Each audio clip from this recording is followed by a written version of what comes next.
ফার্স্টেই আমরা দিয়ে দিলাম তেল, তারপরেই আলুটাকে ভালো করে ভেজে নেব। তেলটা দেওয়ার পরে হ্যাঁ তুমি দাও।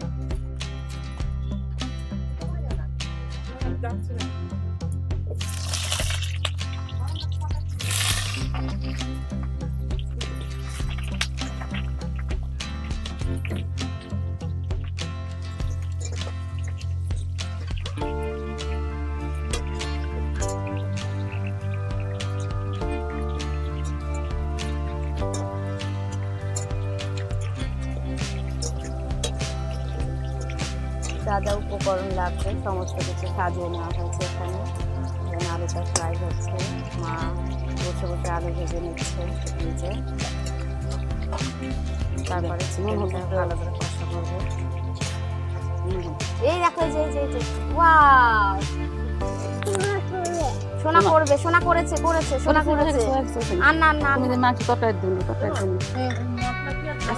একটু একটু একটু একটু কইছে কইছে না বেরে কুটেছি।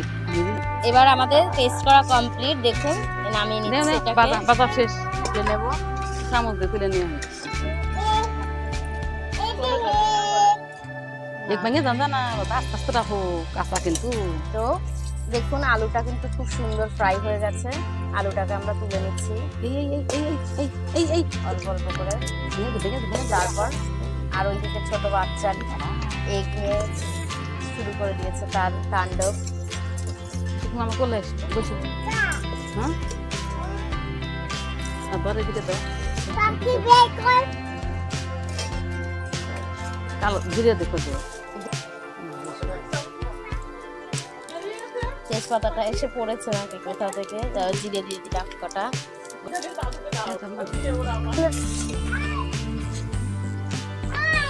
তো রসুন আর পেঁয়াজ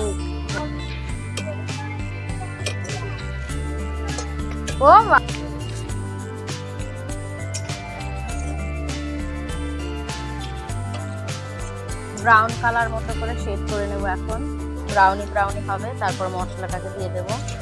দিয়ে দেখুন এবার কিন্তু পেঁয়াজটা ভালো করে ভাজা হয়ে গেছে। এবার আমরা এর মধ্যে মশলাটাকে দিয়ে দেবো, দিয়ে ভালো করে নেড়ে চেড়ে নেব। আর একটা মাংসের সাথে মেখেও করা যায়, তো আজকে এই প্রসেসটা দেখাচ্ছি। এটা দেখুন আমরা অনেকেই মাংস রান্না ভালো মতো পারি, আমি জানি আপনারাও পারেন, কিন্তু কাঠের উনুনে মাংস রান্না একটা আলাদাই টেস্ট হয়। তো তার জন্য আজকে কাঠের উনুনে রান্না করছি। দেখুন আপনারা সে গ্যাসে তো আমরা প্রত্যেক দিনই করি মাংস, তো কাঠের উনুনে মাংস রান্না করে খেয়ে দেখবেন, এটার স্বাদটা কিন্তু একটু অন্যরকমই হয়।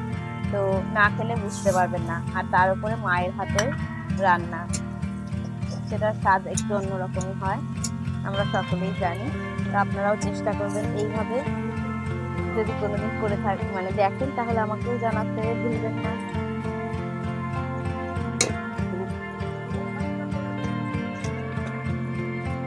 তো এটাকে ফ্রিজে রেখে দিয়েছিলাম, তার জন্য দেখুন ফ্রিজে রাখলে এর যে ভাইরাসগুলো থাকে সেইগুলো কিন্তু অনেকটাই কমে যায়। তো আর কাঠে রান্না করবো অনেকক্ষণ ধরে বসিয়ে, ফলে তো এটা আরো ভালো হবে।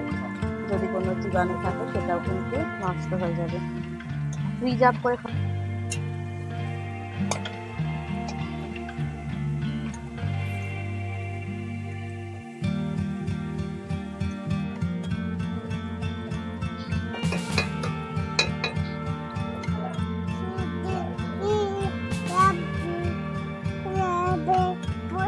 এবার আমরা মাংসটাকে কিছুক্ষণের জন্য ঢাকনা দিয়ে ঢেকে রাখবো, তারপরে এটাকে গরম করব। সোনা রান্না করছে।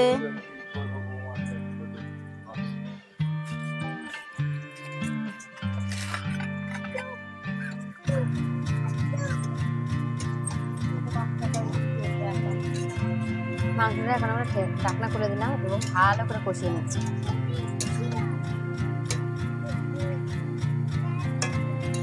খুব সুন্দর একটা গন্ধ বেরোচ্ছে এখন, দারুণ। দেখা যাক কি হয়।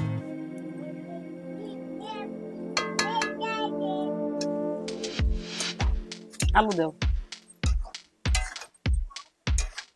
আলুগুলো দিয়ে আলুগুলো দিয়ে ভালো করে এটাকে আবার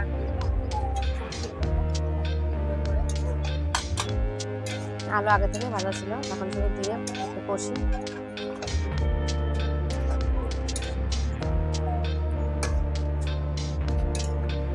ওই যে পিছনে একজন কাজ করছে, প্রচুর কাজ, তার কাজে শেষ নেই। মাংসটা একদম দেখুন কষা কষা হয়ে গেছে, একদম শুকনো শুকনো হয়ে গেছে। এবার জল দিয়ে দেবো। সুন্দর রান্না করে, সুন্দর করে রান্না করছে দেখে। ও কে রান্না করছে? ও ও চিকেন রান্না করে। ও মা কি সুন্দর, ভেরি নাইস। বাহ বাহ, হেবি সুন্দর। আজকে তো চিকেন খাবোই খাবো। লেগ পিসটা আমাকে দেবে। তাই ইয়েস, সোনাকে মিমিকে দেবে লেগ পিস। এটা কি ভজহরি রান্না? সোনা বলে আমি খাবো। ও ভজহরি রান্না, সোনা খাবো। সোনা খাবে। মিমিকে দেবে না? কে খাবে? লেগ পিস সোনা খাবে। হ্যাঁ, লেগ পিস কে খাবে? মিমি খাবে। ও মিমি খাবে। আচ্ছা আচ্ছা আচ্ছা, ঠিক আছে ঠিক আছে ঠিক আছে, দিয়ে দিচ্ছি। দেখুন খুব সুন্দর করে কষানো হয়ে গেছে। এবার জলটা দিয়ে দিচ্ছি। ঝোলটা একটু বেশি করে দেবো, কেননা কাঠের জাল তো, ঝোল পুরো শুকিয়ে যাবে। আর একটু দেবো, দেখো ঠিক আছে। এই যে আমাদের রাঁধুনি, কাঠের জালে সবসময় ঝোল একটু বেশি দিতে হয়, কেননা জলটা কিন্তু পুরো টেনে যাবে। ভালো করে নেড়ে চেড়ে নিয়ে এবার ঢাকনা দিয়ে ঢেকে দেবো।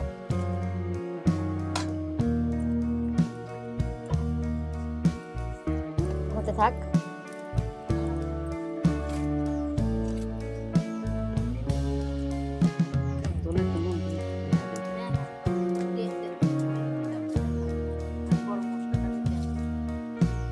এখন ঢাকনাটা খুলছি, দেখি কি অবস্থা। এই যে ঝোলটা পুরো টকবক টকবক করে ফুটছে। এবারে ঝোলে অল্প একটুখানি অ্যাড করব। এটা কিন্তু শুধু ঝোলের জন্য না, সব দিয়ে অল্প। এবার একটু নেড়ে চেড়ে নিচ্ছি।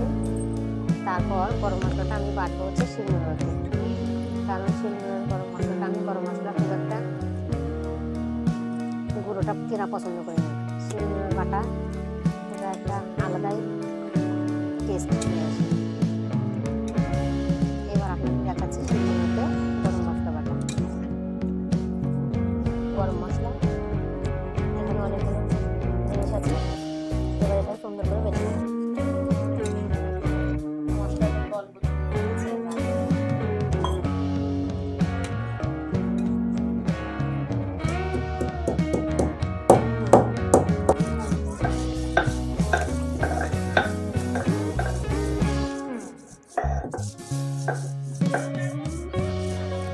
জলটা একদম কষে গেছে, একদম সুন্দর হয়ে গেছে, আর টকবক টকবক করে ফুটছে। গরম মশলাটা এই যে এবার দিয়ে দিচ্ছি। ঝোলটা কিন্তু কমে হাফ হয়ে গেছে। এবার গরম মশলা দেওয়ার পর একটু জাল না হবে, যেভাবে কাঠের জালে টেস্টি টেস্টি চিকেন কষা করে দিতে পারি। আর এই যে একজন মহান ব্যক্তি মশলা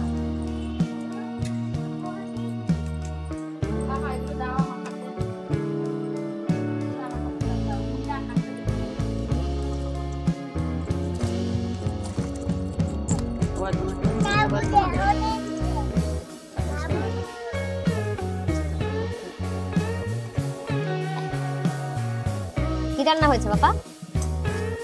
বলো চিকেন। কে খাবে লেগ পিস? মিমি।